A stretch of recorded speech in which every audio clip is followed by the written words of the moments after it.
Hi, everyone. We are about ready to start. We're going to wait one more minute just for additional people rolling in. I know what it's like having meetings end and try and jump into the next one. So we'll just wait one more minute and then we'll get started.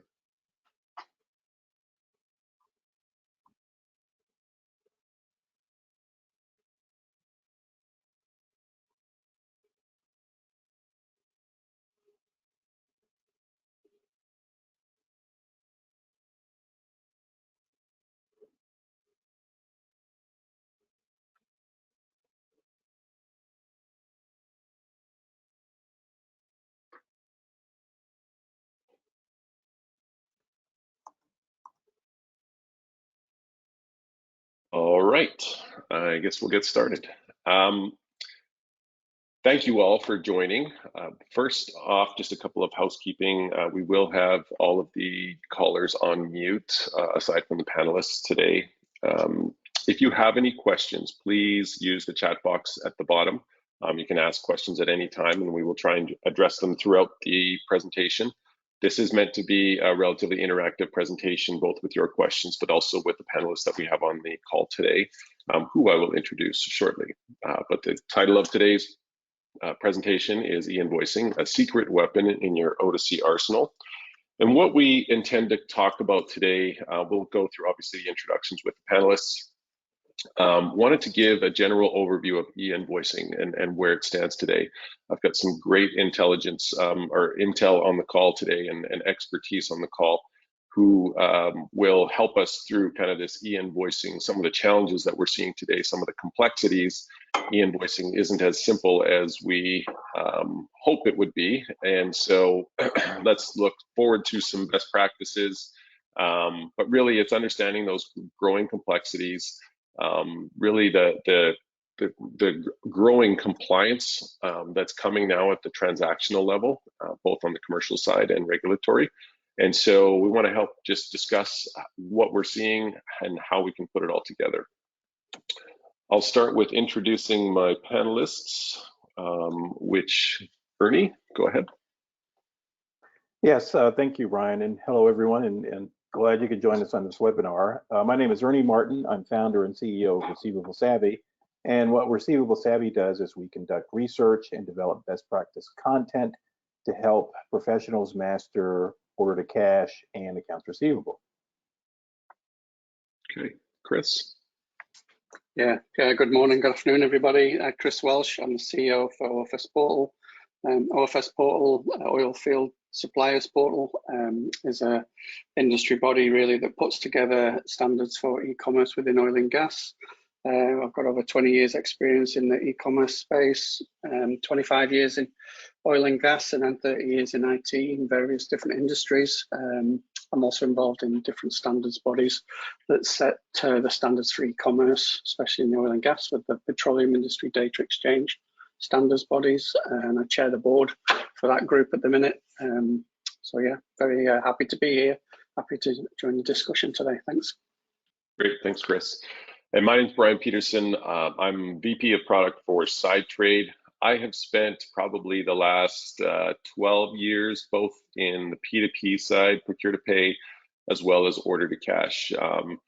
And in both areas, really focusing on obviously the efficiencies from a product perspective, selling in the marketplace, but also understanding some of the challenges and complexities. And that's one of the first points I wanted to address when we talk about e-Invoicing. I want to make sure we disseminate what e-Invoicing is and what we're going to be talking about today. And this is really focused on order to cash. I'd say AP e-Invoicing. I mean, even when you Google e-Invoicing, typically you're going to get, the first few pages talking about how to consume invoices, how to bring invoices into your system electronically. And obviously to get those invoices in electronically, they have to be received electronically. And so we're seeing a large increase of portals popping up. And so what we traditionally saw as EDI in the past has now moved to using obviously with the introduction of the internet, online screens and documents and forms and UIs that we have to log into. And so the focus of this is really on the supplier side and the order to cash side. how to address some of these challenges and what the challenges that we're seeing. And so the first thing I wanted to point out was data is becoming, the phrase data is the new oil. This is becoming more and more prevalent, especially on the transactional side, and we're seeing this in all aspects of our lives. Data is being collected everywhere, and data is being more required more so now at the transactional level when we're doing invoices for our buyers or our clients. And so what used to be a simple e-invoice form or an invoice form where you have your header information, your line items, your taxes, your totals, has now increased because the buyers want more information on what's happening with their supply chain. And so with these increases, this creates more manual and digital processes. And what I mean by that is ERP systems today are not designed to satisfy all customer and government, which I'll talk about in a second as well, government requirements. And so there's often this extra layer of manual entry. And it's funny when you question some of the different levels of e-readiness in the marketplace, there are organizations that believe that they already are e-invoicing by typing invoices into their customers' portals, which is, I guess, in a true definition, e-invoicing because you are entering it digitally electronically. But we want to focus now more on how do we get the right data to our clients, not disrupt what we're doing in our ERP system. We don't want to design our ERP system to satisfy all of our clients. As well, the ongoing and growing regulations for government, and we're seeing government on the tax side. So on a global scale, there's VAT, tax compliance. The visibility with data is becoming more and more real time. Governments want to see what's happening within their countries as far as commerce and trading and the economy. So the reporting now is becoming a requirement to happen as it's happening, not quarterly, not yearly. It needs to happen same day. And so with those increases, there's an additional layer of complexity. We are moving, and this is something Chris and I are also a part of in oil and gas, but we're going to see it going into all markets, is emissions reporting. We're all trying to be a greener and better society.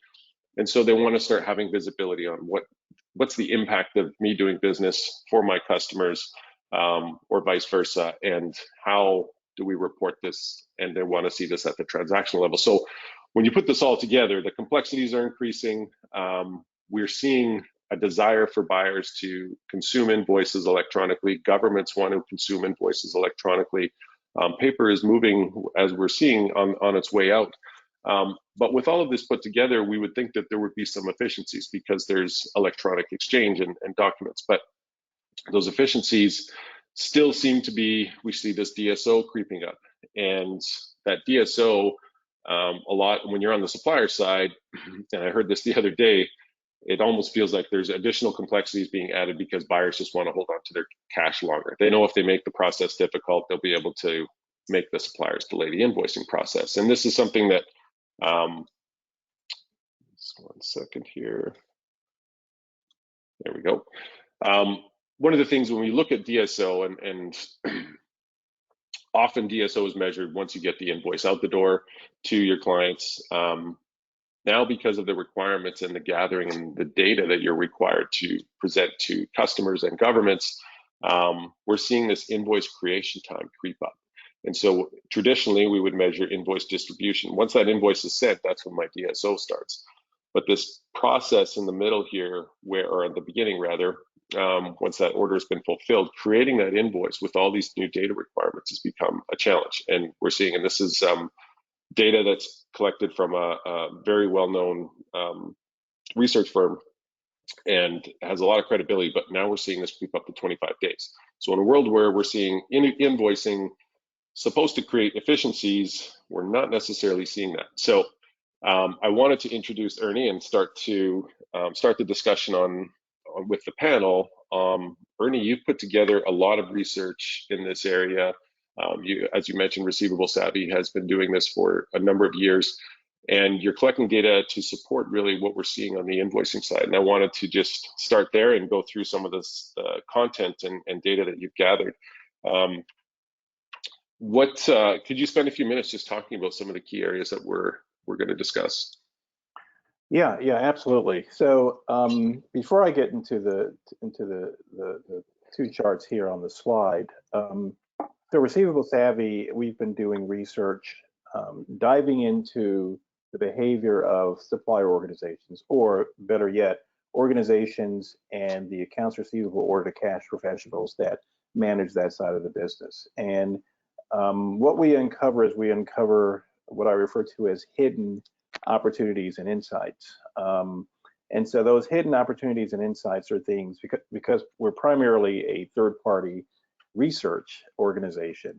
Supplier organizations and those professionals feel free to tell us a number of things, which is great from our perspective. And so one of the things we ask, which is very basic and very rudimentary, is what methods of invoice submission do you use? And so usually, whether it's a small organization, $1 million and below, or whether it's a multinational Fortune 500 or Global 2000 company that's also in some company's supply chain, there are multiple methods of invoice submission. And so if you look at the chart on the left, we asked that question in 2015 when we initially launched.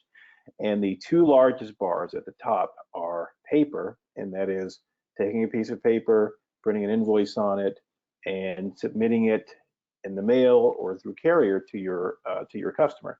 And so that was 74% of supplier organizations said they still use paper. And that was followed by email, basically taking an attachment or taking an email such as Outlook, adding an attachment to it and submitting that. And so even though suppliers were using fax, EDI, third-party e-invoicing networks, and a few other things, they were really reliant on paper and email. And so you fast forward to 2021 to the study and the chart on the right. We asked the same question, and we asked this to an audience of organizations that were already using some form of electronic invoicing. But you can still see that although paper has decreased, which is great, so we like to see that trend because we're all proponents of electronic invoicing. Email still seems to be a bit, I don't want to use the word problematic, but suppliers rely on email. Sometimes they think email is electronic invoicing, and it's not, because when we do additional digging, we find that those suppliers that use pure electronic invoicing, when it comes to DSO, when it comes to invoicing costs, when it comes to more reliable, more predictable payment, electronic invoicing outpaces email significantly. And so even though suppliers still use those other submission methods, we see that e-invoicing is slowly, over the last few years, trending upward, because organizations, especially those that have KPIs, they measure DSO, they measure average days delinquent, et cetera, CEI, they find that e-invoicing provides great value compared to those organizations that don't measure these things. So the two things to keep in mind is organizations that measure and that use KPIs, they find significant value out of e-invoicing. Very interesting. A couple of things I just wanted to note on this, and I wanted to get Chris's take on one of them, and that is around EDI. I think EDI, when and maybe it surprises me that EDI has actually increased. EDI has been around for 30+ years in really manufacturing, retail, and logistics sectors. Chris, do you see EDI continuing to be a standard in these marketplaces, or is that going to evolve into something different over time?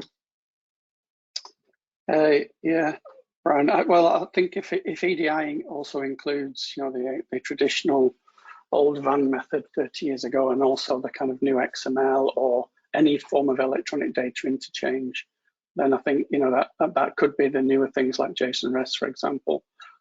So I do think that that's the one question. I think, I guess it does include anything that's really electronic data interchange and not just the old EDI standards. The other thing I think, going back to Ernie's point on the DSO, so typically a stock measurement. Typically when, certainly in our industry, when a supplier starts to send invoices electronically, the more accurate delivery, so they get a better first hit rate on approval by the operator or by the buyer. And then also, you'd see typically a 10-day reduction in DSO. So there is a move within the supplier organizations in our industry to try and increase the number of EDI, XML, or electronic data representations, electronic invoice payment, presentment and payment where possible, because there is a reduction in DSO. So it is actually prevalent. And then also, I think the EDI standards, the older standards, are not going to go away anytime soon. If people have put investment in there and maybe they've got 50% of their billing is already EDI, they're probably not going to rip it out to do something different. If it's working and they're actually getting their value out of it, they probably wouldn't change standards unless there's a shift, in the IT architecture or in a better capability. So, for example, if they start to look at something like supply chain financing, which is a different way to, get the invoice paid, then maybe they might use that as a catalyst to move away from EDI. But I can't see that, if the plumbing is there and the water's flowing, it's working and it's not leaking, then, would you actually rip it out? Probably not, unless you wanted something different. So I don't see it going away, but I do see there's a big drive, if you like, to have more end-to-end digital, and so EDI for invoices has been around a long time. Everybody wants to get paid quicker, but then also, the invoice is the tail end of the procurement process on the buyer's side, and the buyers are keen to also get their purchase to pay, and so the supplier's order to cash processes more digital across the board. So, yeah. Okay.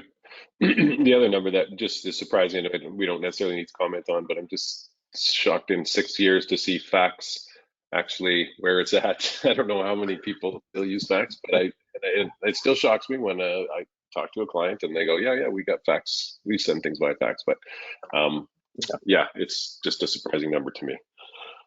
Yeah. We've talked about whether or not we should remove that option in our studies, and we still get hits that people use fax. Yeah. Walk us through this slide, if you can. I think it's a bit of a segue from what Chris had mentioned about the effect of DSO, and we go into electronic invoicing. Obviously, he's seen it in his industry. What are we seeing here? Right. So this question in our study, we asked in our most recent study, 2021, how effective is electronic invoicing in general at reducing DSO, and how effective is it at reducing costs associated with invoicing? And so all respondents, that means everyone from the CEO to the CFO to the controller, all the way down to the credit manager to the accounts receivable manager and the clerk, all respondents indicate that for DSO, electronic invoicing is 89.7% effective at reducing. I'm sorry, on the left, that is DSO, and so all respondents 89.7% are effective at reducing DSO. And I think I've switched these things up a little bit, so that's my error.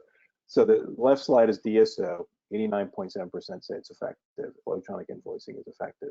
On the right, 88.4% say that e-invoicing is effective at reducing costs.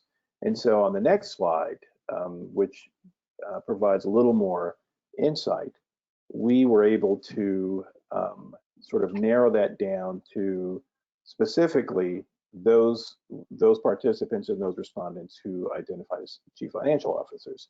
So chief financial officers, we found that 94.4% say that electronic invoicing was effective at reducing costs, and that 93.2% say that it was effective at reducing DSO. So where we had all respondents say that it's certainly effective in the upper 80% percentile, when we get to the CFO, the true decision maker in finance, we see that it's even more effective. And so and again, I want to stress, because we've seen this in the couple of studies that we've done. Organizations that measure this see great value in electronic invoicing. Those organizations, those supply organizations, those organizations participating in their customer supply chain, if they don't have KPIs, if they don't measure this, they find a little less value. They still find value in it, but it's a little less. And so, that's an opportunity for us to encourage any organization that's in a buyer supply chain who are on the AR or the order to cash side to measure those things in those processes that revolve around order to cash, invoicing, and payment, Brian. But and we say that. Oh, I think we lost Ernie. I think we lost Ernie. So there is value in around the invoicing. Thanks, Ernie. I think you faded out a little bit there, but I think we got a good understanding of this information. No, yeah, that's good.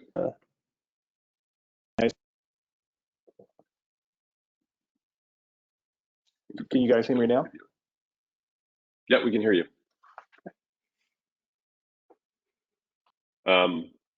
So that's okay. Very, yeah. So very good. I'm in a hotel, so yeah, I'm relying on their. No problem. Yeah, for those that are listening and watching, yeah. So Ernie's actually in Italy right now.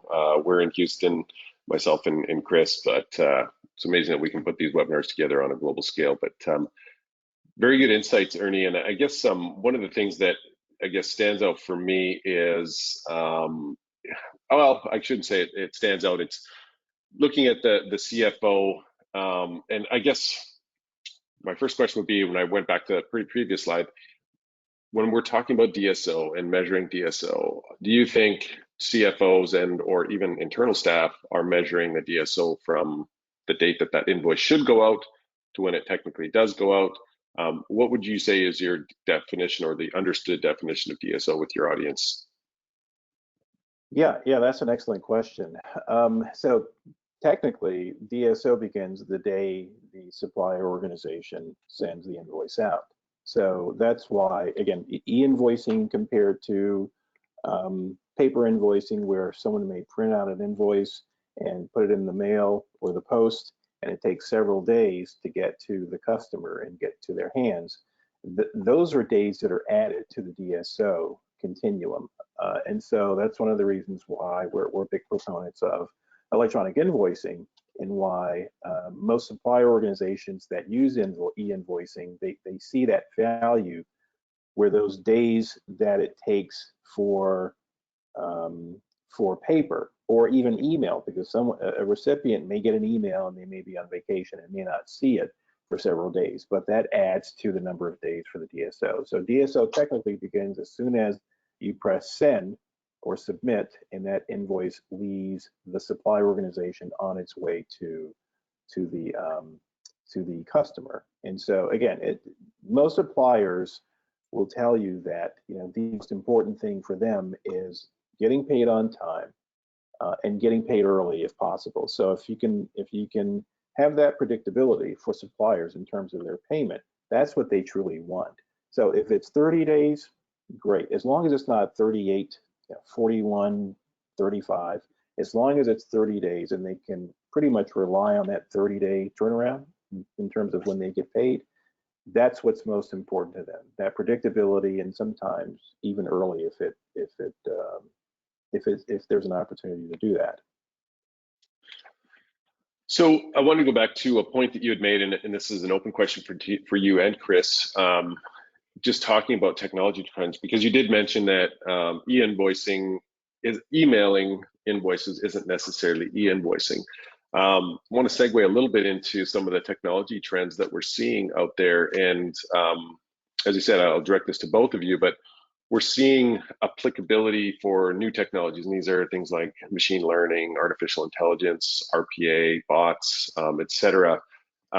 What are you seeing on your side? And is this something that you're going to add into your research as we start to see more portals and customer systems and more B2B connectivity?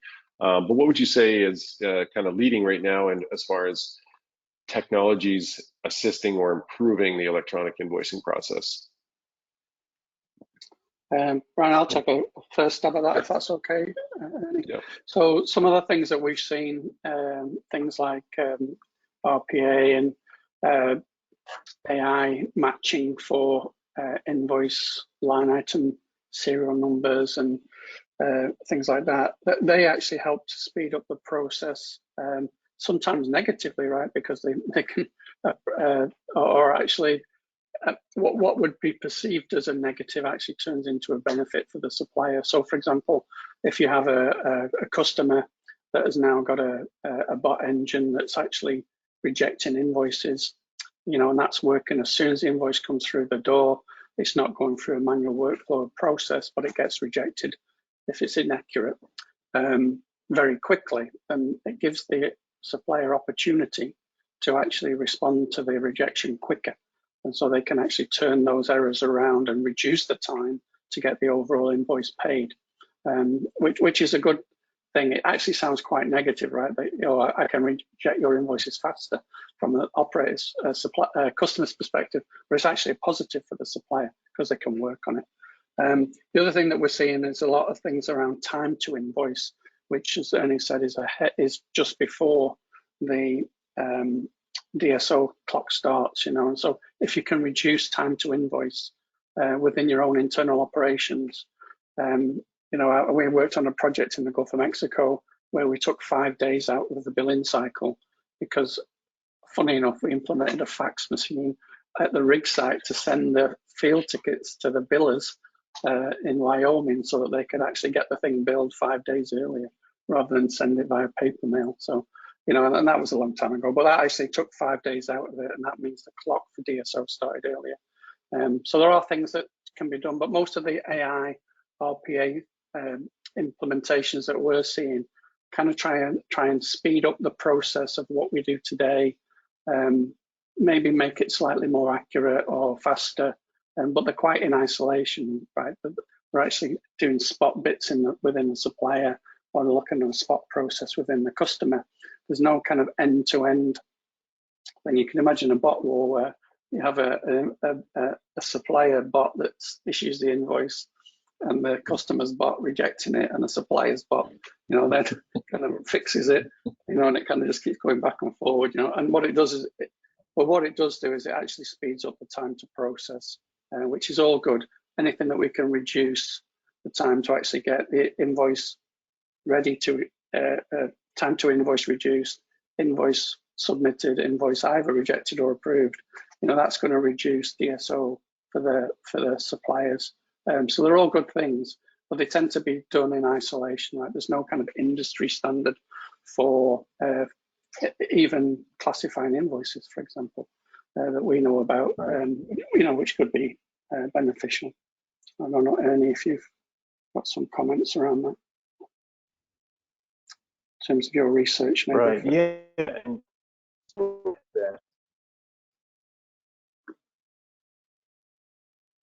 Oh, I think we lost Ernie. Yeah. So, you know, oh. what we see and what we're starting to do is we're starting to ask the question, starting to sound around. What about now? Is this better? Can you hear me now? I wonder if we just fill the camera and do audio. Yeah, we can hear you good. Is this better? Much better. Okay. Okay. Excellent. Yeah. Again, my apologies. I'll give my complaints to the Accor hotels. So what we find is, you know, we find in isolation, as Chris said, that technology is being used, you know, for a few things, and we're starting to ask those questions around: are you using technology for this? Are you using it for credit analysis? Are you using it for cash application? Are you using it for electronic invoicing? And so, but we're also asking questions around: is your organization or your department transitioning to some type of digital transformation? And so that's, for us, that's sort of the bigger picture: digital transformation, a lot of and finance transformation when it comes to technology. So what we're finding is there are some organizations that have extremely capable finance leaders, CFOs, controllers, et cetera, who are sort of leading the charge around leveraging technology, not just in one or two areas, but in the entire order to cash continuum. But that also impacts everything from sales, HR, manufacturing, and a few other things too. We find that some organizations and some CFOs are reluctant to wrap their arms around that because historically, CFOs, their focus is on finance, it's on numbers, et cetera. They're not technologists per se, but the trend we're seeing is a partnering with CTOs and CIOs within the organization to bring that about, to bring about that digital transformation that for some organizations, it may be somewhat painful, but it's significantly worth it in terms of the ROI that they experience in the aftermath of that. So we're just starting to do some research around those things because we're starting to see trends of finance leaders wrapping their arms around it. So moving sort of from the one-off technology application to more of a holistic approach that impacts not only the entire finance department, but other departments as well. Great. I want to shift a little bit over to, because you raised a couple of points around organizationally, and I think that's one of the things that we're seeing as well is and it's something that, you know, even within our own organization, we market creating this cash culture. And that's something that without, and I love the analogies of silos of technology, you know, certain departments are using various tools. I mean, I worked at a large oil and gas firm years ago, and it seemed like every department had their own flavor of tools, but nothing really came together and you know, was a single platform. And that's where we're starting to see more technology trends and offerings, I'd say, in the marketplace to bring a single platform. When you look at invoicing, going into as part of the order to cash, so we've got order management, invoice management, collections, credit, cash app, all of that now being in one place. But when you put that all together, the stakeholders, as you said, we've got somebody in sales that needs to get information so I can send the invoice out. Somebody in the tax department needs to satisfy tax mandates for the specific country they're operating in. And that's kind of where I wanted to segue now. Next is, in talking about some of these, we've talked about customer requirements increasing and data requirements increasing, driving some of the technology that we're trying to get in place. But with the complexity around taxes, and for those that are not familiar on the global market, in Latin America, in Europe, in Asia Pacific, mainly, it's not so much prevalent in North America, but there's this visibility now, as I mentioned at the beginning, on taxes. We want to be able to see taxes. And so there's an additional layer, an additional step. And this is that time to invoice value that we're seeing start to creep up, because in some countries, you need to get your invoice vetted by a specific government. And so, or government body, before you can actually get it to your buyer. And that's in some models. Others, you just need to report, you send your invoice, you also send another invoice to the government to make sure that they're aware of what you're reporting on from a tax perspective. But with this complexity, Chris, this is something I know that you're working on with the global interoperability framework. And when we talk about technologies, there's all these different technologies and there's all these silos organizationally, but also, you know, me as a supplier, if I want to do business with my buyer, we're not on the same ERP. If we are, it's coincidence, but to get information and data talking and transacting, can you walk us through a little bit about what you're seeing, or the standardization? I'd say, first of all, what you've experienced in oil and gas, because I know you were part of PIDEX. You were able to implement some standardization there. But this is kind of where I wanted to go, is with the invoicing challenges that we have today from the consumer, now there's regulatory. How do we get past this and reduce the complexity? And let's talk a little bit about the initiatives that you're working on with the global interoperability framework.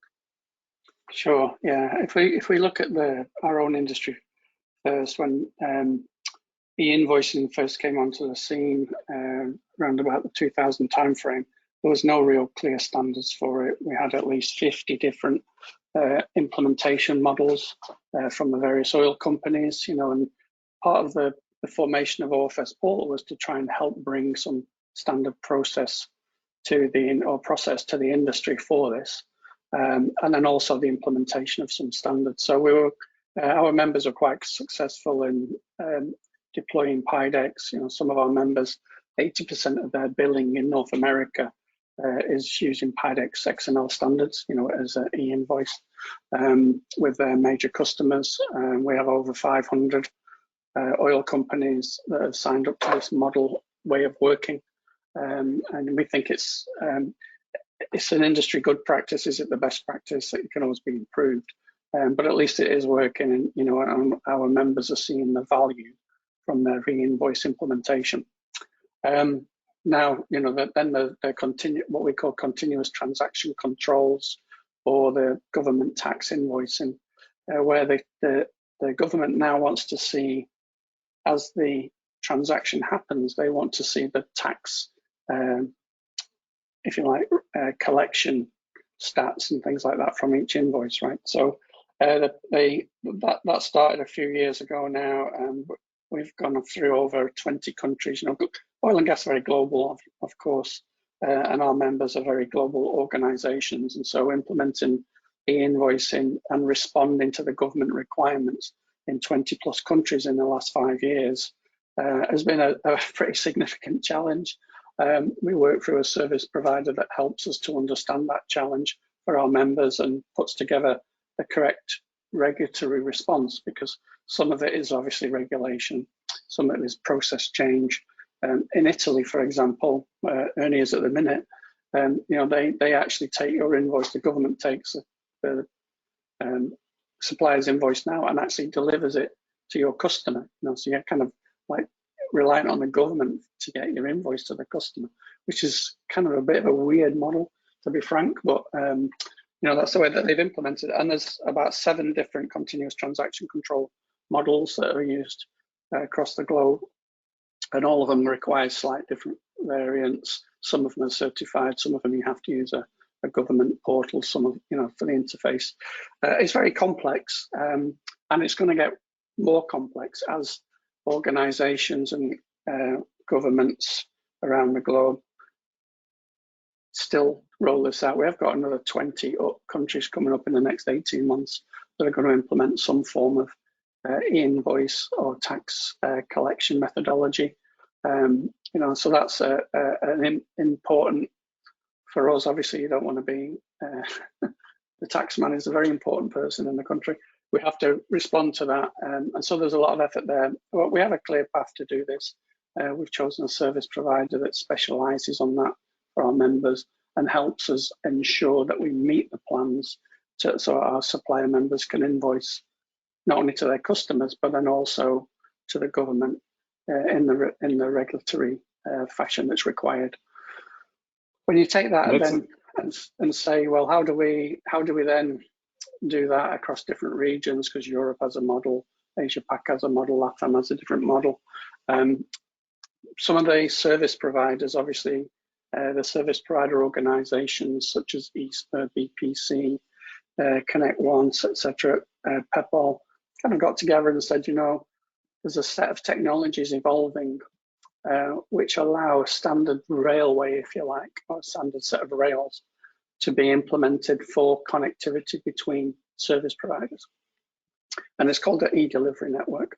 And these e-delivery networks, they're quite, they're starting to pop up now. PEPAL is an example of an e-delivery network. So is the BPC model. So is the eSpur's interoperability network, EIN. However, they all run on the same technology stack. And so within the global interoperability framework, the work that we're doing is actually making sure that all of the service providers in these organizations try to, if you like, align. There's many different arrows pointing in many different directions. We're trying to align all the arrows to make sure we're moving in the same direction. And that also includes trying to lobby some of the government bodies to make sure that in terms of continuous transaction controls back to the government invoicing, that we can do it in a manner that the service providers can actually easily interface to accurately and try and put some best practice in there. So the GIF itself is working on ensuring that regionally these e-delivery networks try to work within the same standards, try to work within the same model, and that allows better interoperability in the region. It should allow better global interoperability when you want to cross regions. As a global industry like oil and gas, we have to operate in every region. So we need the kind of regional networks to play in one way, and then we also need all of the regional networks, if we could, to implement a single way of working, which would be great. It may be a bit of a pipe dream, but we are working towards there, and we are getting there. And then also, it's a powerful body, if you like, of e-invoice practitioners that can go to the CTC organizations or the government bodies that are starting to implement these different transaction controls and say, look, there's a good way of doing this. Here's some things that work. This would actually help. You know, don't invent a new system. There's already 6 or 7 different CTC models across the globe. Please don't invent another one. Why don't we just choose one of these which fits your purpose, because we've already mapped technology to it, you know. So there's a lot of work going on there, Brian. I don't know if I answered your question. Yeah, absolutely. Yeah. I just wanted to disseminate a little bit because I think, you know, when we go back to the topic or the intro that I put in about the complexities growing, traditionally, and we still see this today, we do have, we know of organizations that are doing this on their own. And I just want to talk a little bit about the 3-quarter and 4-quarter model. I've shown those slides as you were talking. But, you know, when you look at what I had just shown you, we have this slide, lots of arrows, lots of boxes, and then we have this slide, which seems to be a lot more efficient because there's only one place to go and one place to, and this is really, when you look at the, and just for the audience, the supplier obviously is the sender. They can send their invoices in one of 2 ways, directly to the buyer or through the service provider. And a C3 or service provider, a buyer service provider, are your AP portals, networks, proprietary systems, basically where you need to get your invoice to get to your customer. It's very rare that we see peer-to-peer transactions or you know, supplier to buyer direct. It usually needs to go through a system. And so in doing that, without even talking about government regulations, you know, we've seen, while there is one arrow, and we've simplified this diagram, when you add 100 customers to this list, now there's all of these arrows going out. And so, and I just want to disseminate again the 3-quarter model versus the 4-quarter, because the 3-quarter was prevalent for quite a large, long period of time, especially with EDI. Most companies could handle their EDI and they would use a van, and that would be the service provider box. But now with all of this complexity, we could explode this diagram to show all the different buyers, all the different requirements, and yeah, there are potentially hundreds of connections to manage. But when you simplify the 4-quarter model, and again, I'll keep the government systems out of this, there's service providers, and this is the standardization that you've talked about, and even keeping government bodies aside, as an industry, as a technology industry, what we're seeing now, and I'll ask you this, more collaboration with competitive companies that provide the same service here and the same service here, C2 and C3.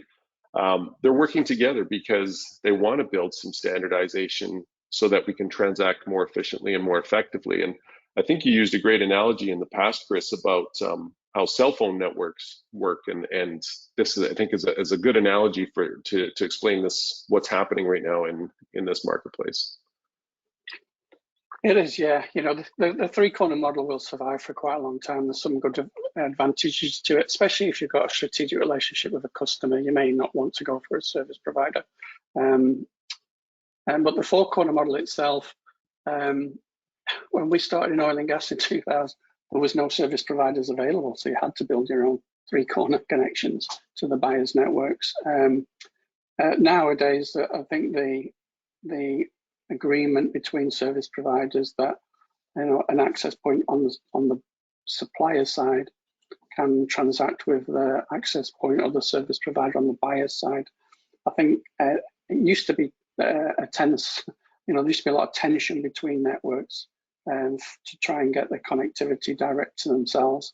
Nowadays, I think that's past, you know, and everybody realizes that, you know, my network is going to be bigger if I can connect to your network. You know, there's just more trading partners to connect to, rather than trying to get everybody onto my network. And so obviously standards have been built between service providers, and the e-delivery model has helped because they're open standards, and so there's no cost to the use of them, and they've been developed by the industry for the industry, very similar to the way that PIDEX developed their standards. And so yeah, it's a lower cost model as a supplier. And I think there was a question in what's the strategy to convert customers away from paper or email to 100% EDI, came in from the audience.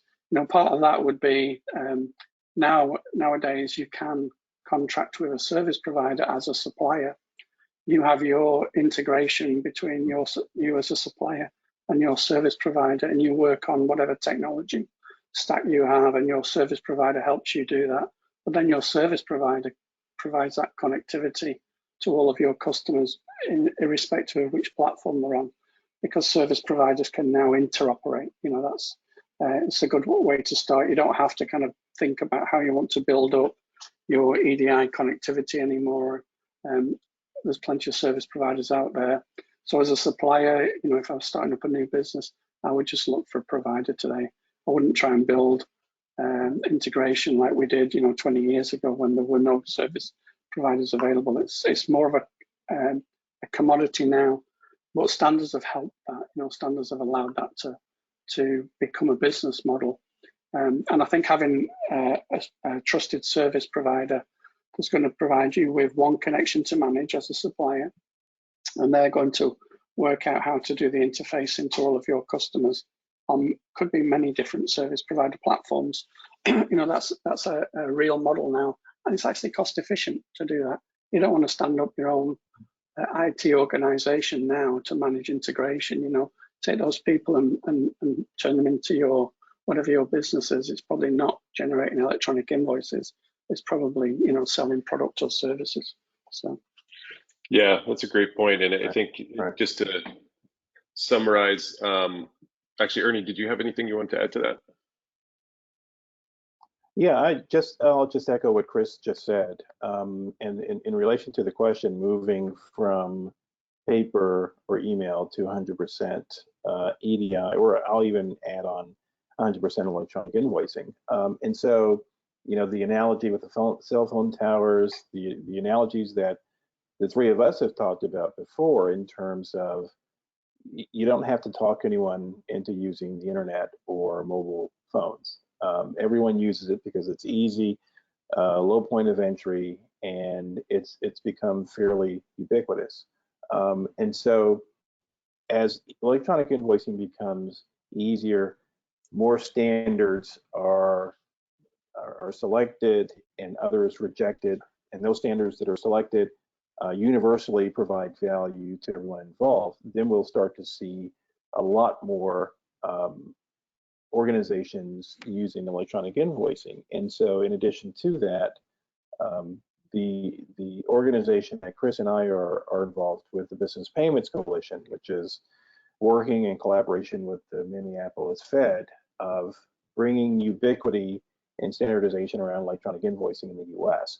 That's a huge undertaking. And I think most supplier organizations, most organizations in the customer supply chain are not aware of it, because primarily we're still in the early stages of it. But as that matures and as that becomes available, I think you'll start to see a lot more organizations, a lot more supplier organizations choosing electronic invoicing, because they can choose to connect once and then ultimately connect to multiple customers by just using that single connection.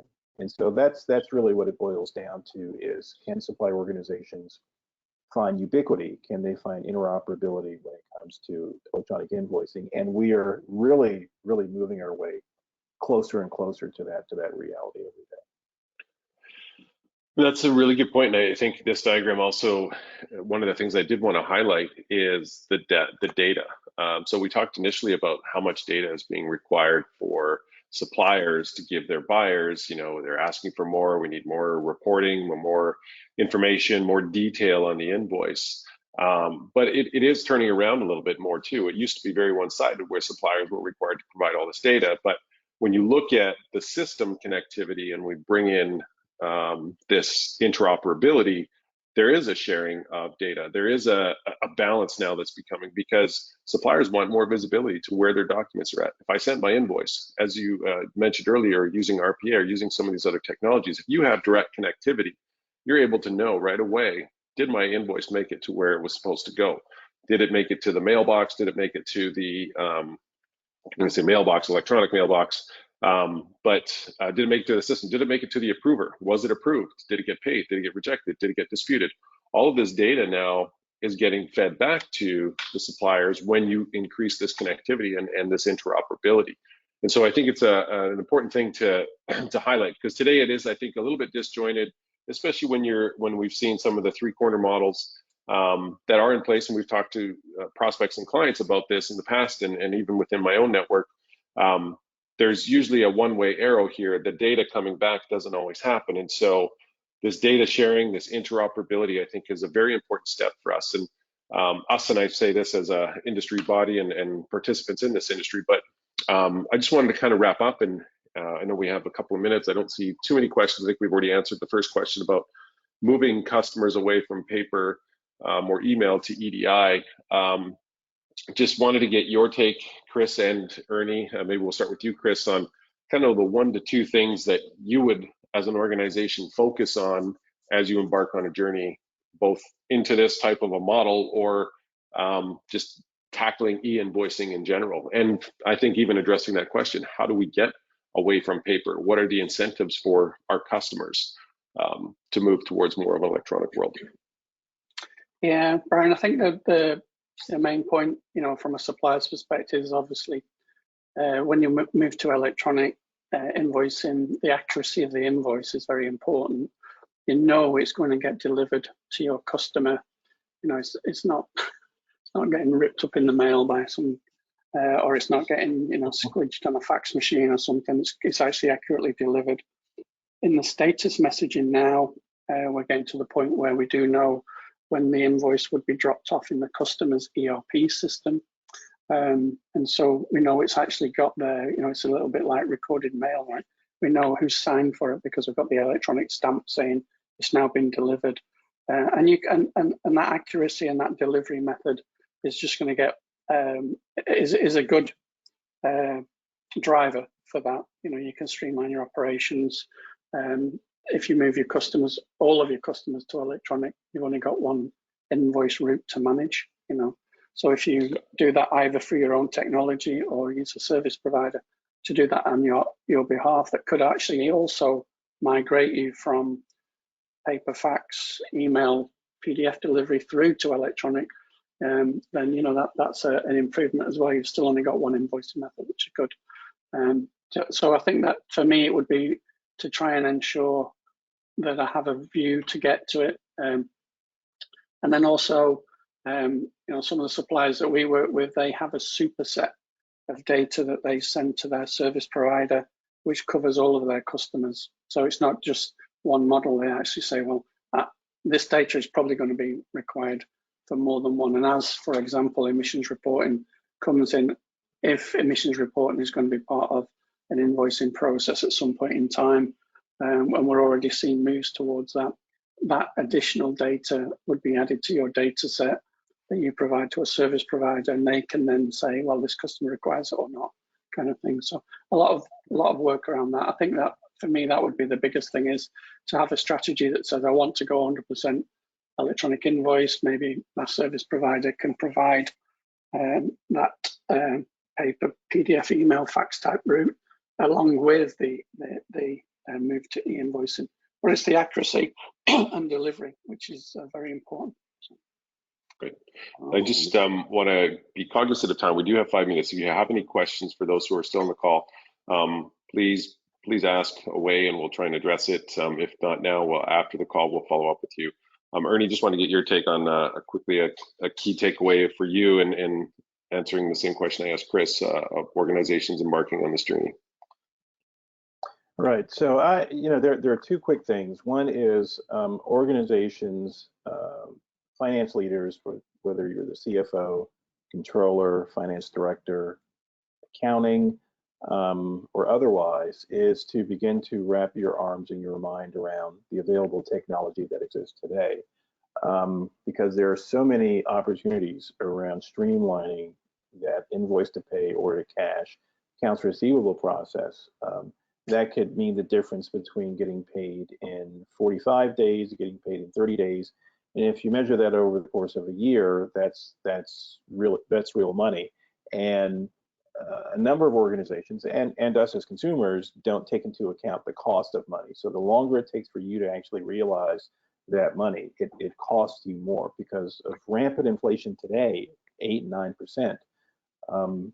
That delay is actually real money. So wrapping your arms around technology and available technology to your benefit is very helpful for organizations. Number two is begin to measure your processes around invoice to pay, order to cash, accounts receivable, because our studies are starting to show that those organizations that do measure actually are the ones that see the real value. And they can actually pinpoint, yes, I'm seeing an ROI here by this much because we did this. And so those are the two takeaways. Wrap your arms around the technology that exists, and then to begin to measure and assess your processes so you can actually start to see real value. Awesome. There is one more question that came through, and I'll quickly answer this. We have 2 minutes left. Do the C2 service providers also provide electronic payment solutions that could automate the Cash App process? And the answer is yes, and not all of them do, but that is, I think, part of it. That's a requirement or a criteria for your success. Make sure that the service provider you choose has the capability to accept payments or facilitate payment acceptance in some form or fashion, because again, that's another external entity that you want to build into a platform, because if that's a payment piece, you want to have that visibility because that does affect the entire process of order to cash. Just to summarize, I want to thank everyone for their time. Great input. Thank you, Ernie. Thank you, Chris, for all of your insights on this. Ernie, you've got some great data behind you, and Chris, incredible experience, and I look forward to seeing you in Lisbon next week. And just for those that are aware, there is an e-Invoice Exchange Summit coming up next week in Lisbon, and this is where we are working on this global interoperability framework and working together as a network. I just looked at the list of attendees, and they're very competitive in nature, competitive to our business, but we come together collaboratively, and we're trying to increase the footprint that we have with this railway system, essentially, for us to all be able to transact effectively. If you have any questions, please email us at the email address info@sidetrade.com. Thank you so much for your time. Thank you, gentlemen, for your time as well. And I appreciate everyone joining. Thank you. Thanks, Brian. Thank you, everyone. Absolutely. Thank you, Brian. Cheers. Thanks, Chris. Thanks, Chris. Take care, everyone. Have a great day. Bye now.